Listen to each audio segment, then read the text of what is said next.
Welcome to the Learn at Work webinar series presented by Work, a journal of prevention, assessment, and rehabilitation. I'm Karen Jacobs, the founding editor of Work, and I'll be your moderator today. We are delighted that our webinar series in 2019 is in collaboration with the Human Factors and Ergonomics Society. So I think you have a wonderful webinar ahead of you, and I'm going to turn this webinar now over to our speaker. Allison, we look forward to the presentation. Thank you so much, Karen. I appreciate it. So let's talk about ergonomics. Ergonomics in the standing desk. My name is Allison Mueller. I am an acute care occupational therapist and an ergonomic consultant. So I have seen quite a bit of what's kind of happening in the ergonomic world in corporations, in office settings in particular, and kind of what everyone is focusing on, which is this sit-stand desks. So I think a good place to start is kind of talking about what the environment of the workforce is. So it's estimated that half of the US workforce are required to spend some amount of time on a computer screen-based system. And with the ever-increasing rate of the integration of technology and office workers making up the largest single sector of occupations, many workers are spending an increasingly large portion of their time in the prolonged sitting or standing position and working on computer-based systems. A study by Healy et al. In 2016 showed that office workers were found to sit roughly 78% of their work time. Occupations that once required more intensive physical activity have evolved into occupations that require much less physical activity, resulting in this increased sedentary time that we all are so focused on talking about. The workplace has been identified as the key setting in which intervention to reduce this sitting time would be beneficial. For this reason, the focus of this presentation will focus primarily on the discussion of the intervention in the office setting. So let's talk about the risks of prolonged sitting. I think we're all aware that sitting isn't great, right? We've heard that the hot term sitting is the new smoking, although I hesitate to use it. But there are a lot of risks associated with sitting. First, we'll address more of the musculoskeletal risks, and then we'll talk about the physiological impact of prolonged sitting. So in this prolonged sitting position, we see an increased occurrence of spinal flexion when workers are seated for prolonged periods of time. Prolonged sitting during work tasks has been linked to low back pain, shown to increase intradiscal pressures, and can lead to disc herniation.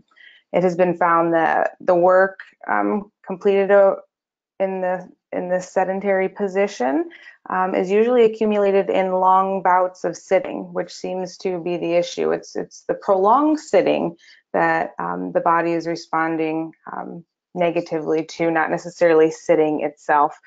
The literature suggests that it's the total sedentary time, the manner of which this time is achieved, that is contributing to the reason why it's so detrimental.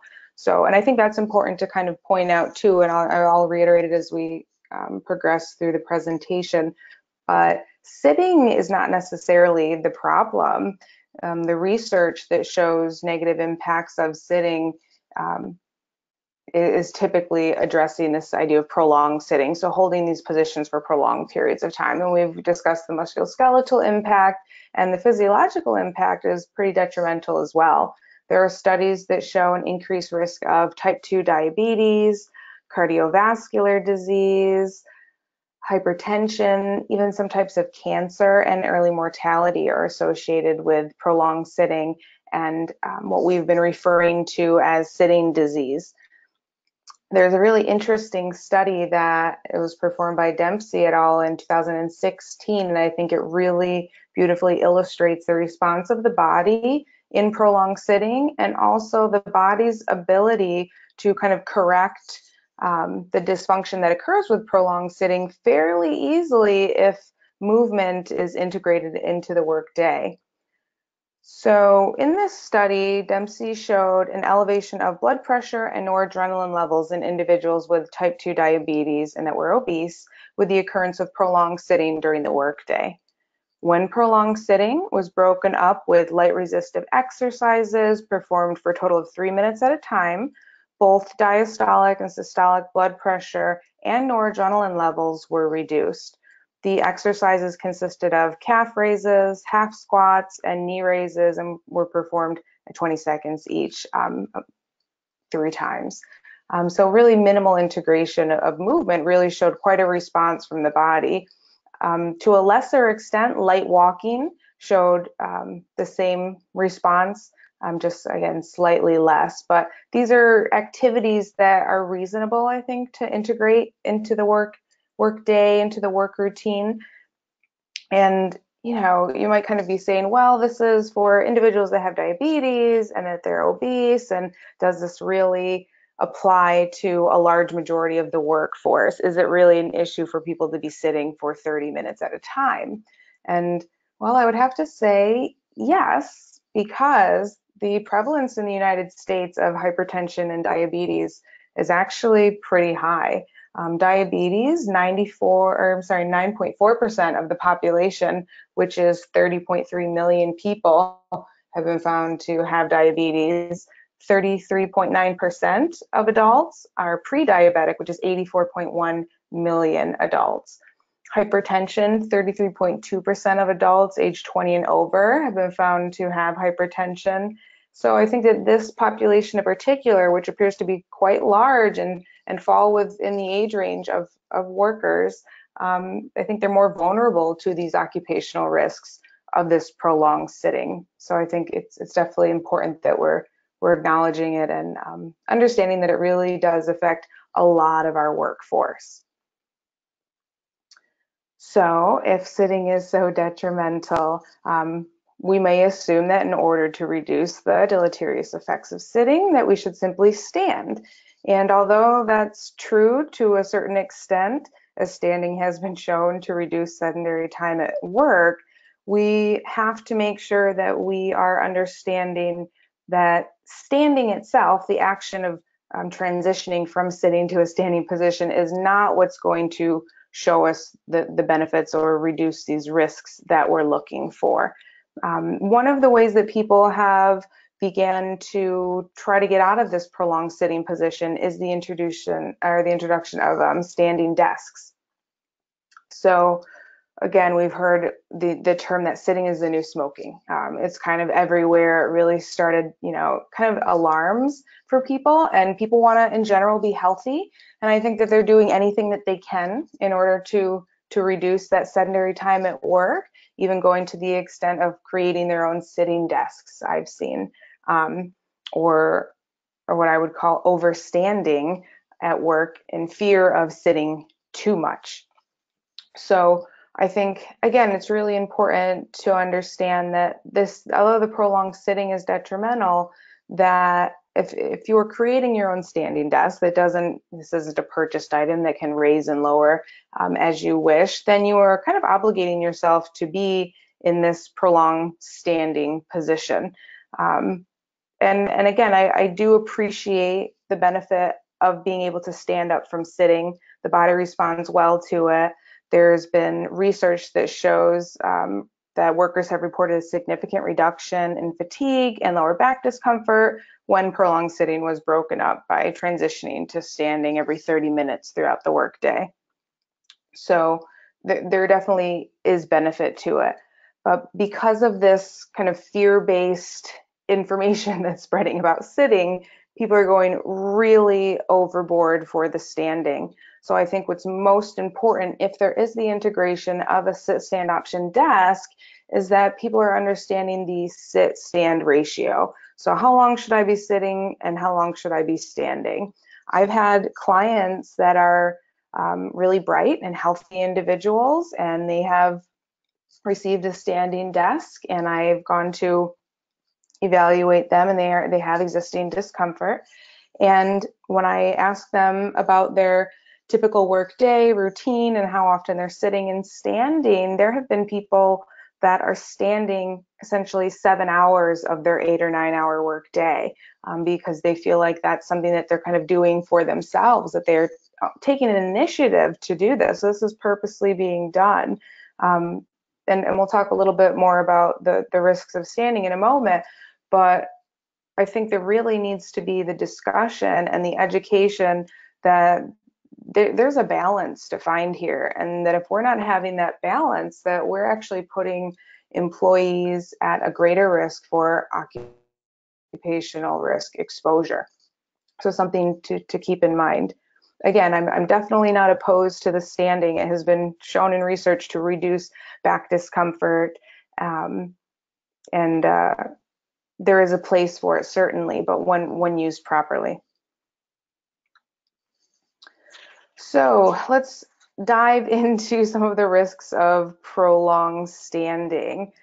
An interesting article by Baker et al. In 2018 really addresses kind of all of the promises that are made in sit, stand, desk advertising, which is typically that, people will say the sit, stand, desk will increase productivity, make you more alert, reduce pain, and it's kind of all these promises. Basically, everything that you're experiencing sitting, they're kind of suggesting that the sit, stand, desk will fix all of that. The Baker study shows that individuals that were observed and questioned after standing for prolonged periods of time at work, which was 2 hours, showed a negative impact on musculoskeletal, circulatory, and cognitive function. It was shown that there was actually increased discomfort in all areas of the body, most significantly the lower limb and lower back. Reaction time and mental state actually decreased. And there was a benefit, though. It showed that creative problem solving had increased just slightly. So it wasn't all negative. But again, I think that study in particular is really important because the information that we're seeing a lot about is indicating otherwise. So that study, I think, would be surprising to many people. It's also important to acknowledge what standing isn't necessarily doing. If we think about sitting, we mentioned the flexion forces in the spine, and we don't like the flexion forces in the spine. And there's actually quite a similar amount of intradiscal pressure in standing as there is in sitting. In sitting, you're getting more shearing forces on the spine. So standing removes the shearing forces, but you're still getting those compression forces on the spine, whether you're in sitting or in standing. It's that kind of that static position holding that really can be an issue. In standing as well, we need to think about the structural imbalance that may already be in place in the person's body. So you can kind of come in and give them this general how-to on how to stand at the computer, ideal position and body weight distribution, those kind of things. But if we're not accounting for imbalance in the muscular system, then there could be issues that we really can't address through just the integration of a new piece of equipment.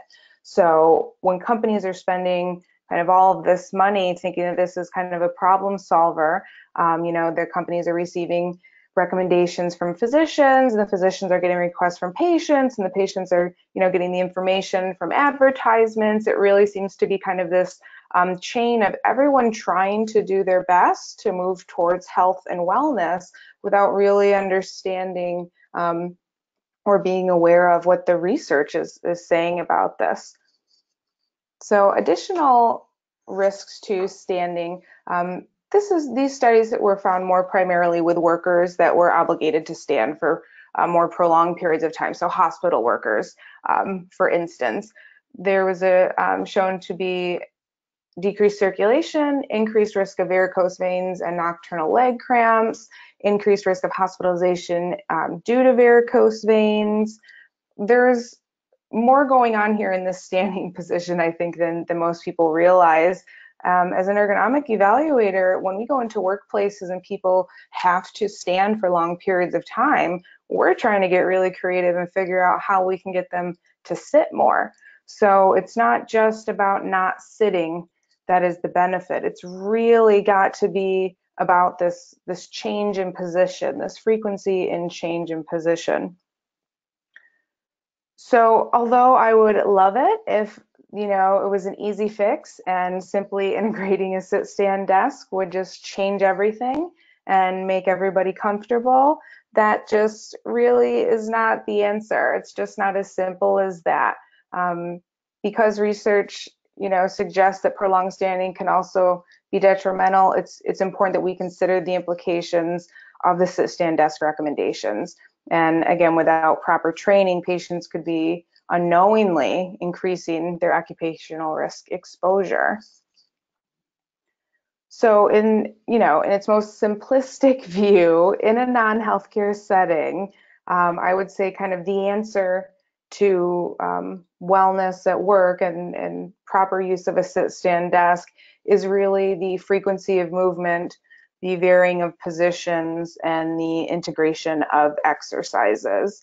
It's important that we're teaching proper standing positions, discussing weight distribution and pelvic position and standing, maybe setting external timers for cues, providing visual cues and reminders in the environment to change position and move more.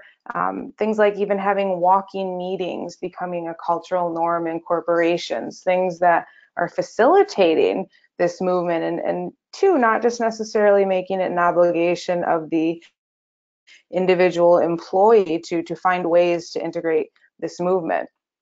And I think that's a really important part of this, is that the work culture has to encourage movement. It has to be a culture of movement and awareness that activity and exercise and gentle stretching is important. So I know, larger corporations are getting on board with this. So we'll see places that have like wellness rooms. Sometimes they'll even host yoga classes for employees to go to.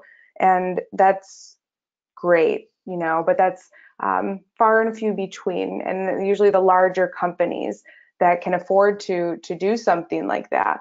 When at the same time, really a lot of this movement could be integrated kind of into this workday through the integration of equipment like the sit-stand desk, but also through open spaces for meetings. So there's, bringing people out of the cubicles, out of the offices, having more of a dynamic movement in their meetings, in their discussions, in their collaboration with other colleagues. I know that, there was a facility that I was doing evaluations at, and it was a large company, and they had really gone out of their way to create an environment that was not only pleasant and aesthetically pleasing, but it had multiple ways to sit. There were beanbag chairs, there were lounges, there were stools, there were couches, tables.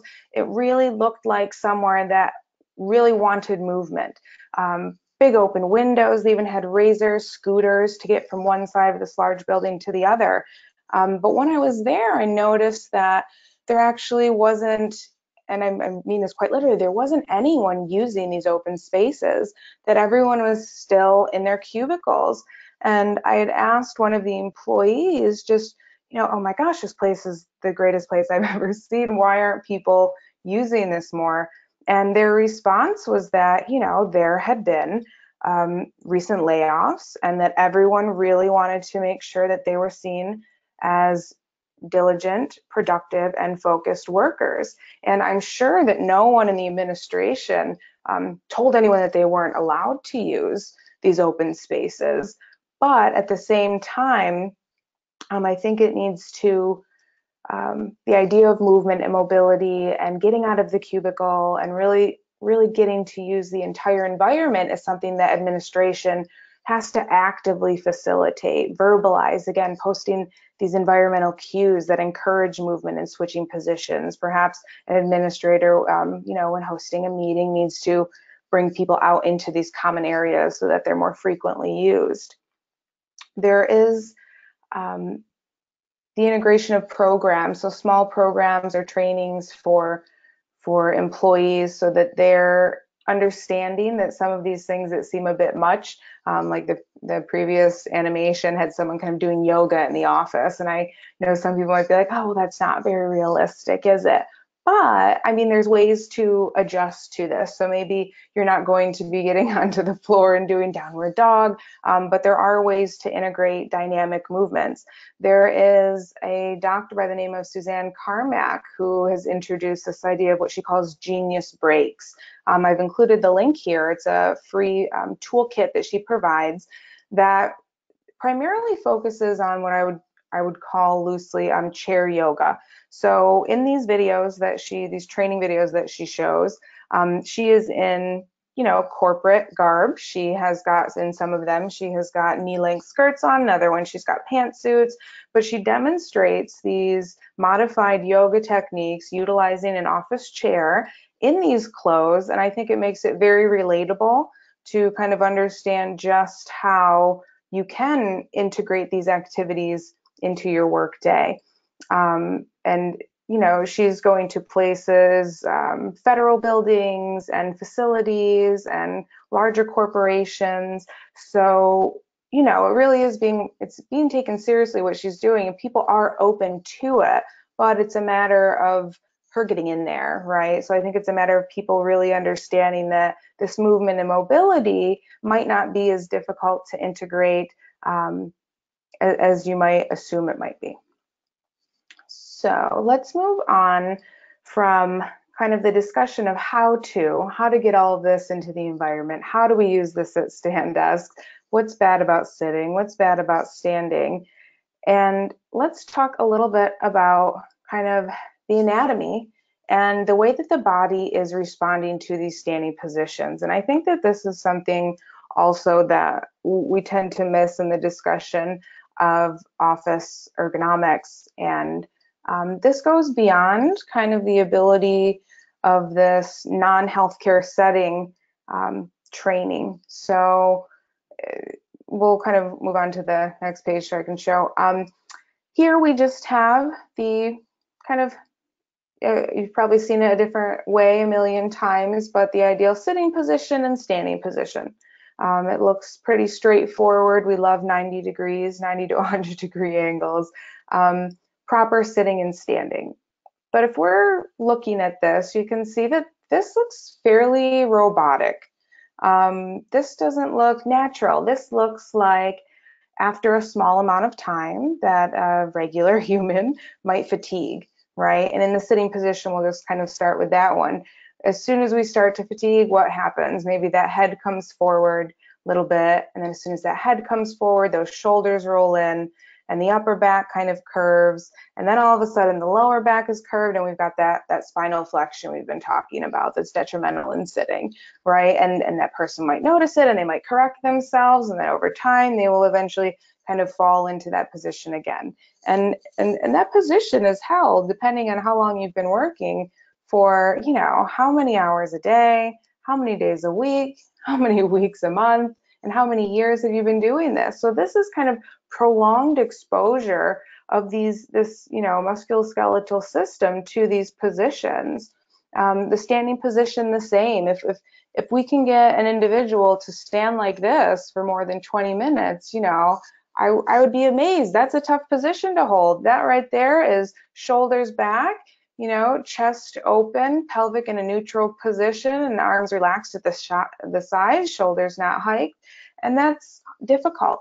I think naturally in a standing position like this for a long period of time, even I, who I'm standing at a standing desk right now, as I start to fatigue, I tend to sink into one hip. So I kind of hip hinge, I tend to go to the right.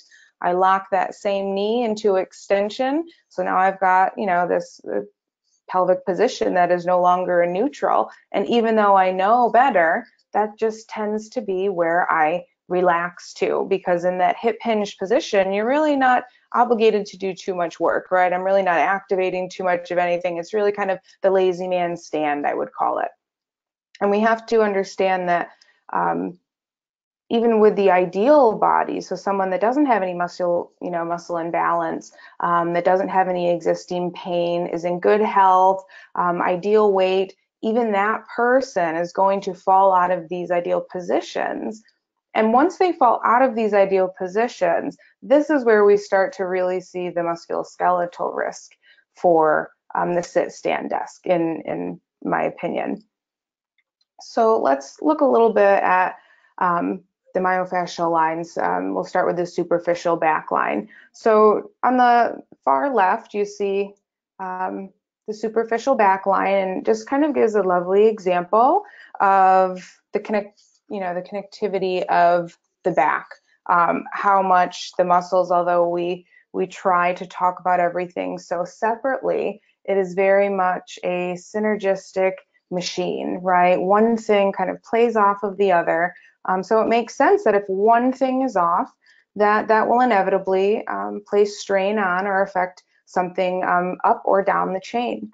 If we look at the illustration to the right of the initial picture, we can see it labeled with primary, secondary, and so forth up the individual. The myofascial lines, the primary and secondary, are referring to curves, so natural curves of the superficial back line. The secondary picture, which is positioned and circled in blue, you can see is also circled in blue to the black and white picture to the right. In the black and white picture, we can see that there is knee extension, right? So we have essentially lost the secondary curve, and it has now become a primary curve. When we put kind of this overexertion and we've changed the secondary to a primary curve, we then see a strain to the above line curves as well. So we have this knee extension.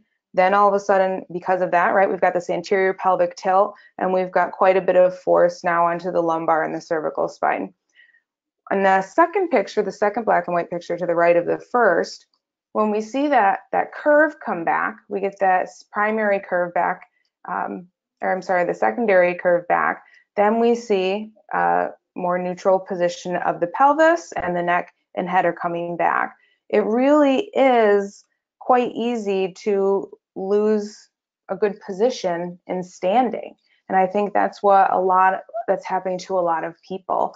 I'm coming in to do evaluations, and there is, out of the last 3 evaluations I've done, 2 of these people actually already had sit-stand desks.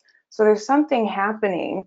It's not just the act of sitting that's uncomfortable. People are still having pain, back pain, knee pain, neck pain, even with the standing desks, even when they've been provided with this equipment. And I think that, again, one of the main reasons of that is because they're not standing in neutral. They're standing in positions, again, after fatigue naturally sets in.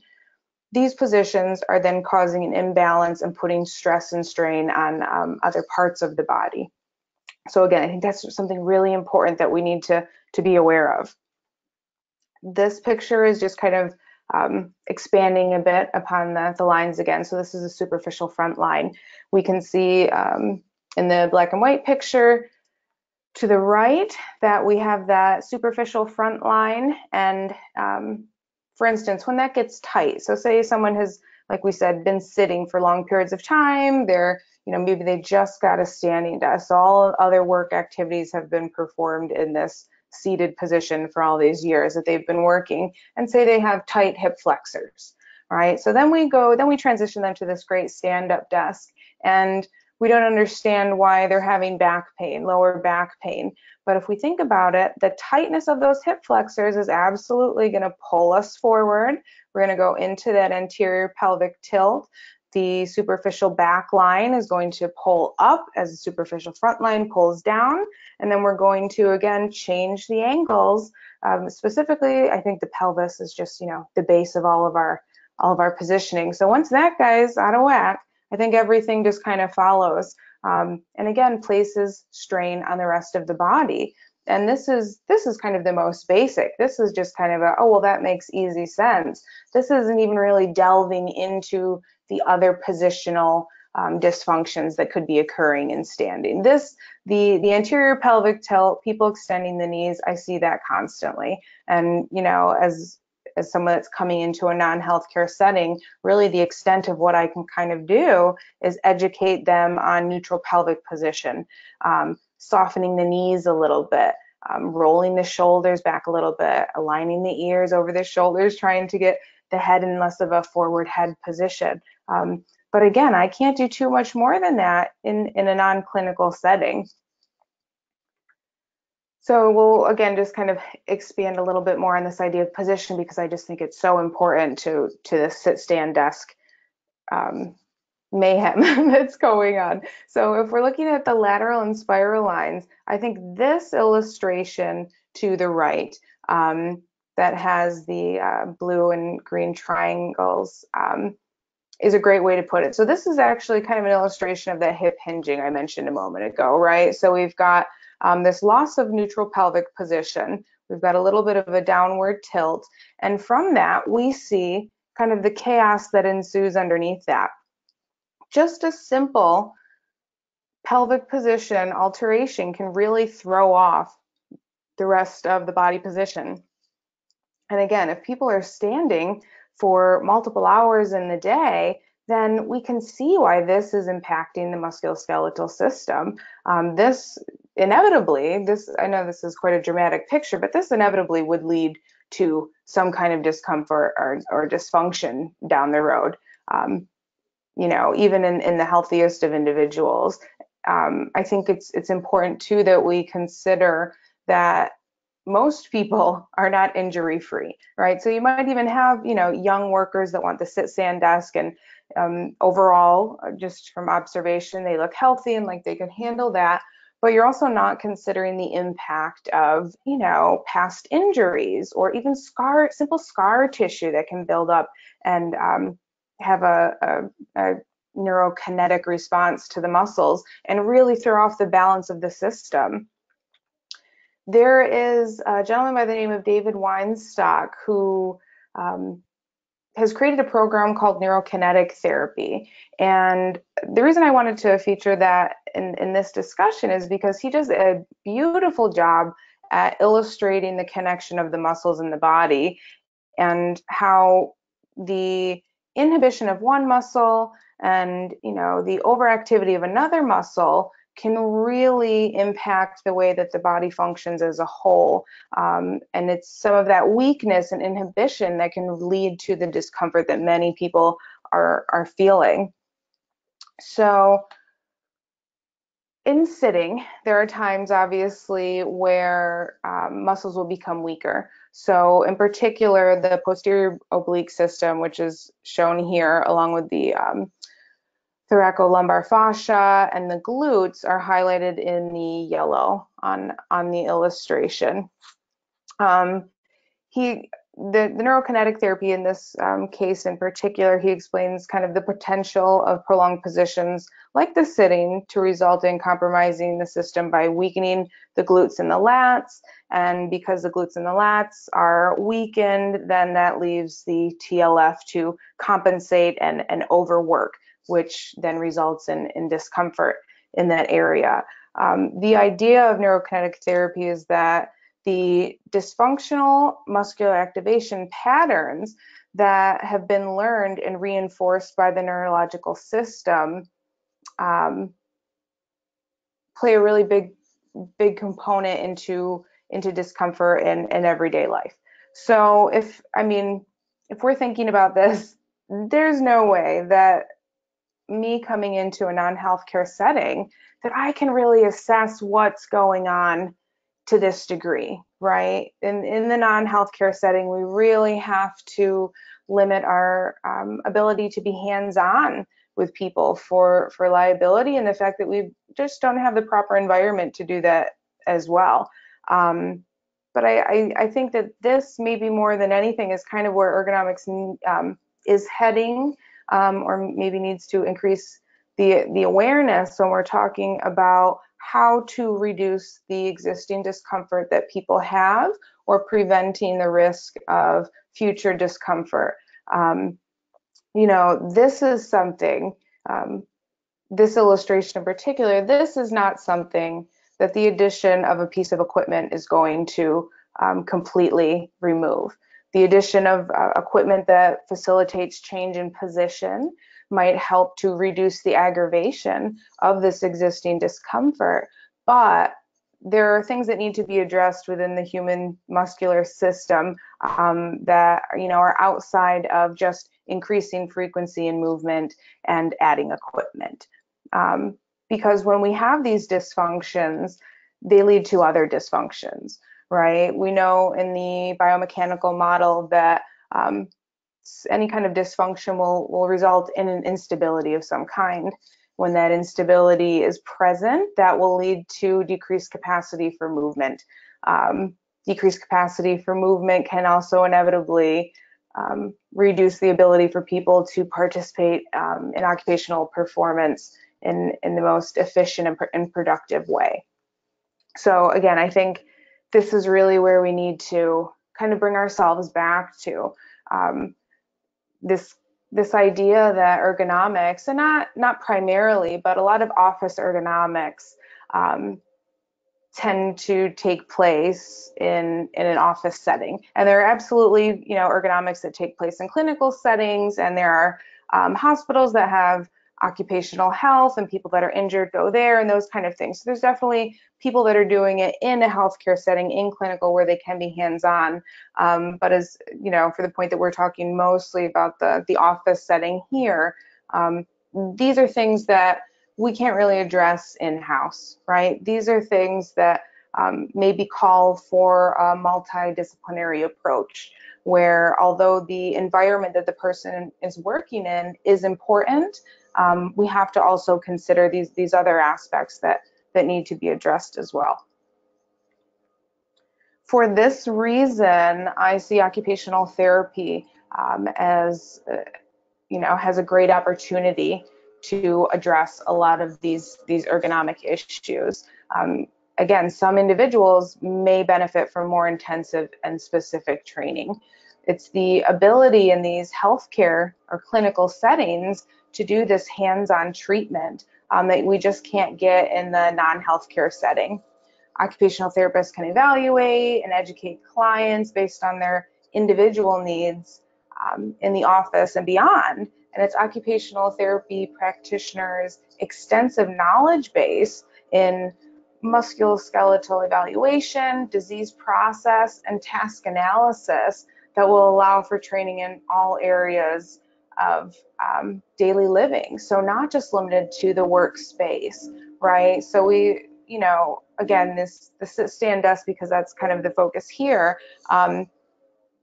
is typically in the office. But there are other areas of life that either the person could be getting injured in. This could be the origin of some of the muscular dysfunction that we're seeing, or some of the discomfort, or these outside settings could simply be aggravating the discomfort that is, the origin of it was this work setting. But I think if we can get people to consider this clinical aspect, have occupational therapy addressing a lot of these ergonomic issues, we have the opportunity to expand beyond just the work area. I think that, again, is why occupational therapy is a great source of that education and training, because we're so well versed in the activity and task analysis. So let me kind of summarize some of the key points. And to the left, we just have a video of just kind of the ideal simplified and sped up version of how you would utilize a sit-stand desk, or what that might look like, which is obviously a very dynamic participation in computer work. So lots of movement and exercises and stretching integrated within it. So the key points of this presentation: standing is not the singular solution to sitting disease. Sit-stand time ratio may vary, and different times are going to be appropriate for different people depending on their individual needs. It is the frequency of movement and structural balance that is key to reducing the musculoskeletal and physiological risks that people are facing at work. Cultural facilitation of movement, mobility in the workplace is really, really important. People have to feel like they are being encouraged and that it is okay to integrate these movements, and they're still understood to be devoted, focused, productive workers. Clinical evaluation and training provides greater insight into the musculoskeletal system's ability to perform all functional tasks. So again, to reiterate, we can kind of set up the perfect ergonomic environment at work. We can train our employees how to stand properly, how to distribute weight. We can get the employer to facilitate the mobility, create a culture of movement. But if there is musculoskeletal dysfunction, it's my opinion that will inevitably lead to dysfunction, increased dysfunction, or increased aggravation of the existing dysfunction down the road. So that's something I think we really need to focus on a little bit more. Okay.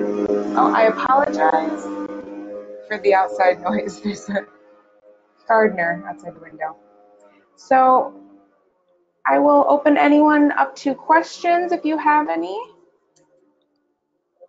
Allison, thank you so very much. This was so interesting, and I do have to say I was practicing what you were preaching. I got up and stretched, and throughout the time that you were on presenting, so I wasn't sitting too much.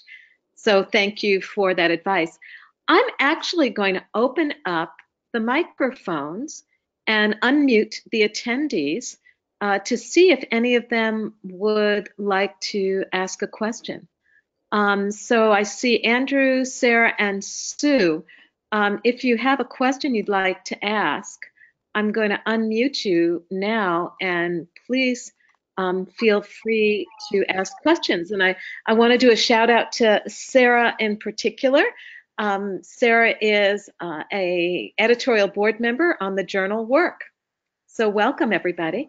How about some questions for Allison? And again, Sue, Sarah, and Andrew, you've been unmuted.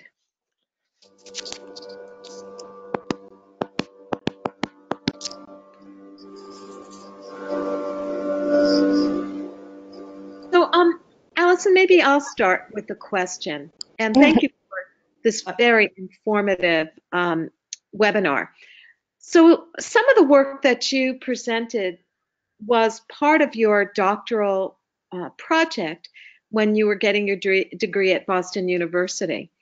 What are you thinking about doing now that you're in practice and not in school with understanding the sitting and standing and the work environment? What are you thinking about doing next?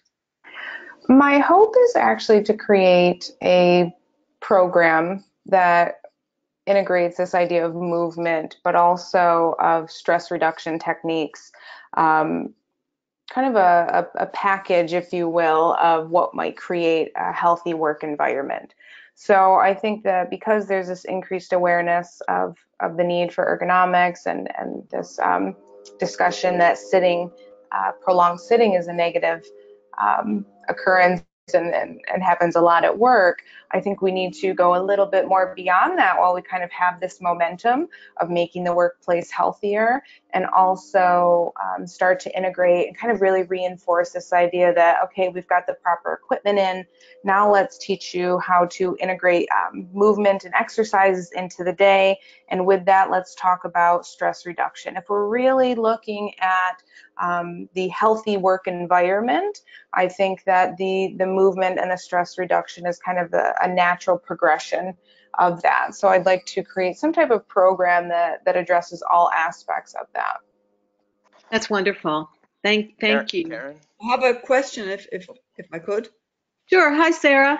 Oh, hi, Karen, and also Alison. Thank you very much. I thoroughly enjoyed that, and like Karen, I felt because I'm listening to it, it makes me get up and move around a little bit. Oh, that's great. It certainly raises awareness. I just have a question around, you were talking about a particular workplace that you were in that had all these, so they had equipment and had facilities installed in the building for people to be able to move, but that the employees weren't working, weren't using the facilities that were there. What was the buy-in from the managerial level in that particular company, or were you aware of that? Do you mean regarding the initial environment creation or the lack of utilization of the environment? Lack of utilization of it. So although the environment was there, the potential was there for people to move. Am I right in that? Yes. But they still were huddled in their own So was there any, what was the buy-in from the managerial level with regards to that? That's not something I am sure of.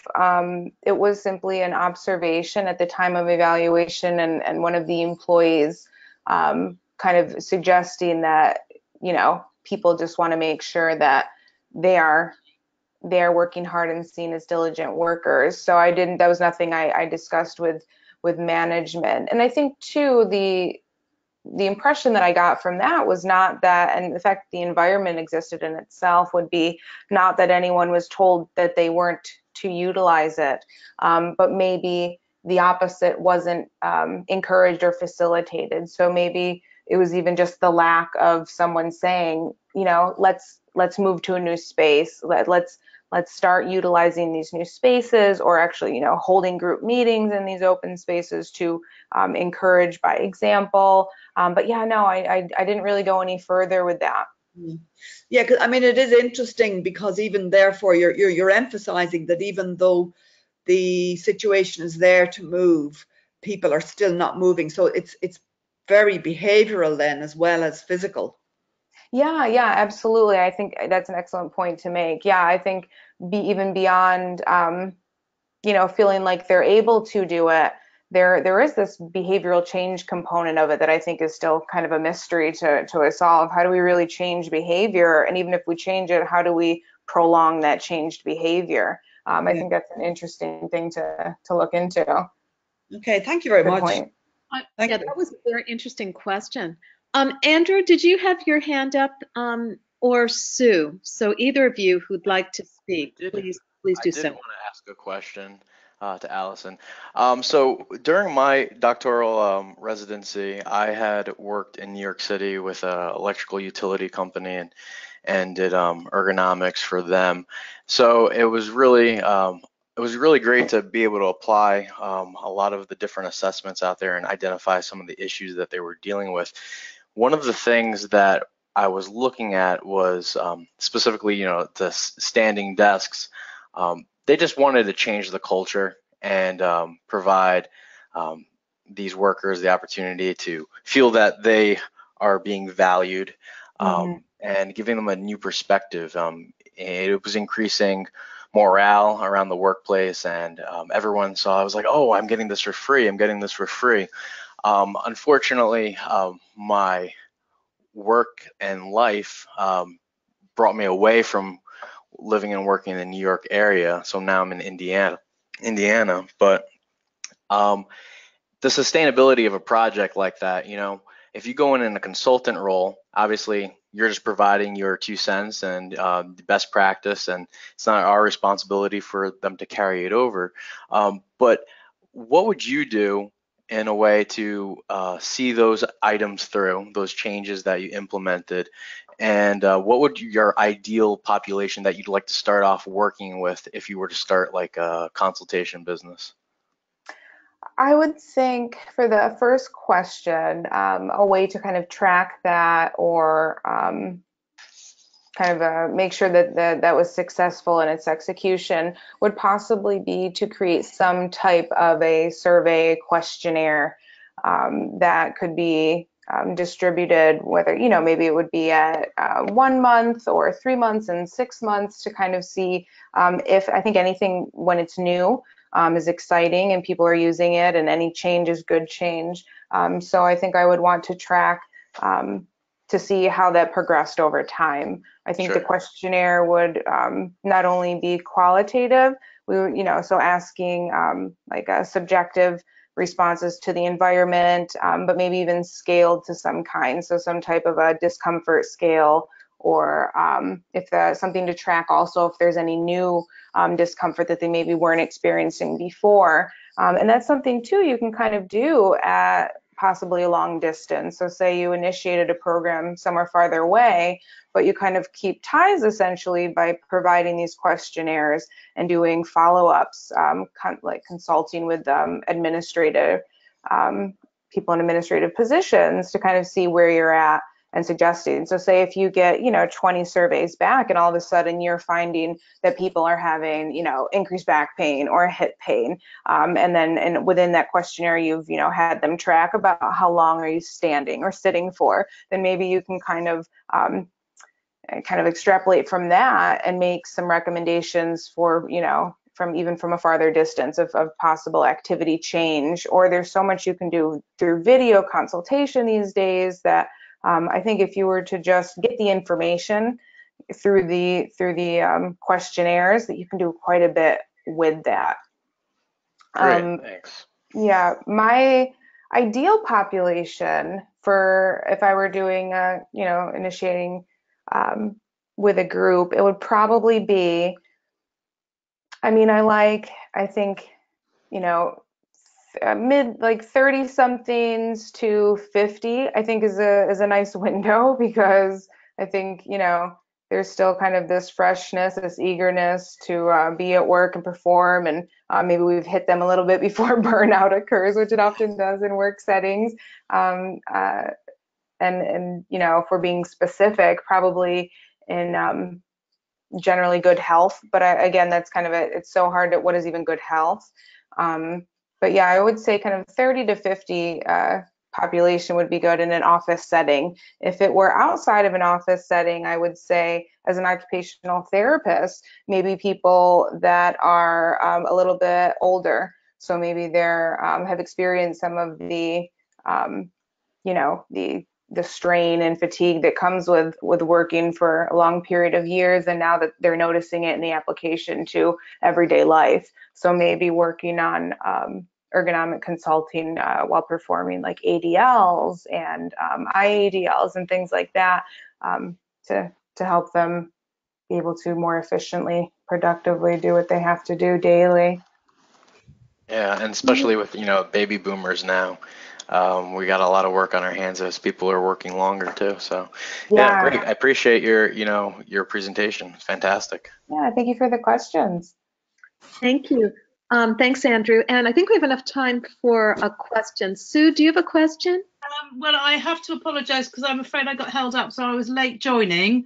But which I'm very disappointed. I'm going to listen to the recording to hear all of it, because I'm really interested in this, because I actually did a lot of kind of reviewing all the evidence and did a blog on the sort of issues around ergonomic sitting and sit to stand desks, and everywhere I read was and I was really interested in what's happening in Canada and the States and abroad, because certainly over here in the UK, companies left, right and centre are issuing, changing all their desks and having sit to stand desks. But my experience is going into the workplace is that maybe, the odd person might use them, but on the whole, they just sit there and don't get used.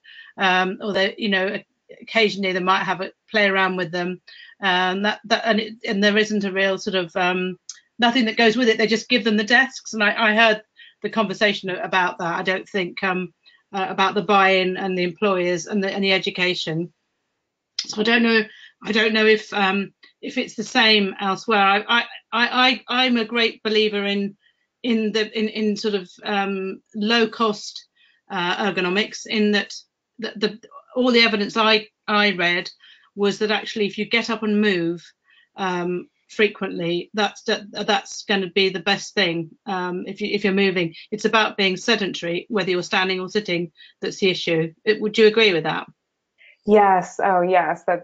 Thank you for saying that. I feel like that's such an important part of this, is that, again, I think because of kind of this fear-based advertising that came out, everyone is kind of out of the loop. It's not sitting that's bad. It's prolonged sitting, just like it's not standing that's bad. It's prolonged standing. It really, the idea that simply going from sitting to a standing position is going to change your life dramatically and your health, I mean, it's inherently silly.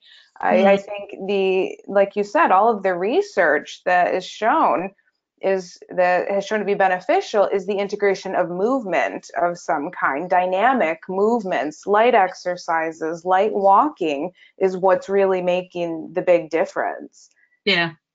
Yeah, and I think too, when you're saying, people are buying the equipment and they're not getting used, I know that there are some converters in particular, so the pieces that sit atop the desks. I've had a lot of clients that I have had to evaluate because they're having new problems. So because they're actively, and I obviously won't mention the brands, but there are some brands where you have to, you're the mechanism of action, which raises the desk. So although it's an assisted in a way, you're in a really awkward position. A lot of the force is coming almost like from the thoracic spine, and the arms are abducted and the shoulders are hiked, and you're expected to lift these devices on your own. So, part of my evaluations are now training individuals of how to, I want you to stand with a bit of a staggered, hip width apart, feet a little staggered. I want you to shift your weight from the front to the back it's really crazy that some of these devices are as difficult as they are to raise. Yeah, I agree. Thank you so much. And Sue, I want to give a shout out to you because you have been wonderful in coming to so many of our Learn at Work webinars. And we will have the complete recording on our Learn at Work YouTube channel. We are going to have to conclude, but I do want to reinforce what Allison was saying, that I have noticed many people requesting a sit-stand desk in their office, and after a few weeks not using it. And also, just like Allison said, I am seeing people having other kinds of complaints, particularly with adjusting a sit-stand desk that is not hydraulic. So I think we have to be mindful. I do want to say one last comment is that a lot of times we get lost in whatever we're doing sitting. And sometimes we need reminders. And many years ago, I worked in collaboration with a company called Paratechnology, and we created a free software program called Stretch Break for Kids. And I know that I need a reminder to get up or to go to an appointment. And I would encourage people to go to my blog at Boston University to download the Stretch Break for Kids. There is an adult version, but the children's version works really well. And that's at blogs, logs.bu.edu/KJACOBS/. And that's just another way of us helping to change behaviors. So I'm going to conclude now and just thank Allison and thank all of you for your fabulous questions. Thank you, Allison. And Allison has published a sounding board article in our journal Work on the topic, this same topic. So you'll be able to read about it some more too. So everyone, thank you for joining us on this Learn at Work webinar. Thank you. Okay, thank you. Thank you so much. Have a good